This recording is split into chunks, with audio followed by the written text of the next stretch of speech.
Charlie Kirk. Do we ever get enough of Charlie Kirk, and do you miss his messaging? I think his common sense attitude and how he looked at the world is really missing right now. And let's have a watch of this video, how he breaks things down where it makes common sense. Common sense is not all that common anymore, but watch the video. Would love to hear what you think. And is this something we miss already? Tilt it up, yeah. Yeah, no problem. I'm going to keep it short and sweet. I'm just curious about your stance on college as a scam, because I feel like, according to the Hamilton Institute, people who get bachelor degrees over a total lifetime earnings will earn over $1 million more than those who don't. And also, I feel like college is an important place for people to go learn valuable life lessons. And also, it's good to have a balanced society, because then you're going to get artists, you're also going to get architectures, you're going to get engineers, you're going to get all sorts of different people that we need in society, because what's the point in living if we don't have writers or artists, So I just want to get your take on that. Sure. The question is, do the best writers learn to write in college? Probably not, no. The best writers are gifted writing, and they learn to write by writing. And I would just argue that this kind of holistic view you get, for example, what are you studying? Can I ask? Economics. Okay, so what do you think of Thomas Sowell?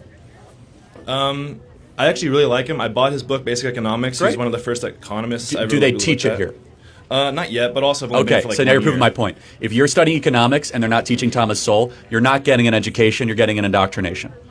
Well, and you're no. being scammed.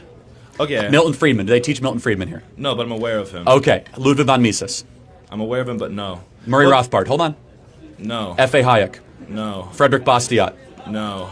You're not getting economics education, you're getting an indoctrination. You should know every single, it's not your fault, but what you're paying for or going into debt for is not a real economic education. Those are the people that theorized about free markets, which is a legitimate school of thinking, monetarism, private property rights, and the fact that I'm not criticizing you, I'm criticizing the institution that's failing you, that you don't know what these people believe and you're not being taught that rigorously, proves my point that college is a scam.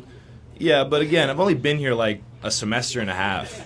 So, But do you know who John Maynard Keynes is? heard of him. Actually, Okay. we did read about him a little bit. Okay, so you read about John Maynard Keynes, but In you class. were Keynes. Yeah, in class. I learned Yeah, about it okay. in class. Right, so that's my point, is that they'll teach you Keynes, but they won't teach you one out of the 7 people that I mentioned of Bastiat, Hayek, von Mises, Rothbard, Sowell, or Friedman. And that proves my point, which is that it's all demand side. It's all one picture of an economic argument that is not the complete picture of what, now maybe later on you'll get a supply side, economics teacher here, but this idea that you go to college to kind of get your worldview liberated, yet you get your worldview altered, to be perfectly honest. Secondly, to your point of earnings over a period of time, it matters completely and solely on what you study. Yeah. If you study the liberal arts, even after 10 years, study came out yesterday, 16 lowest paid majors happen to be some of the highest majors that people actually go and study, which is liberal arts, sociology. God bless people that do that stuff, I suppose. But you're also filled with all of the woke rubbish that is infecting our society.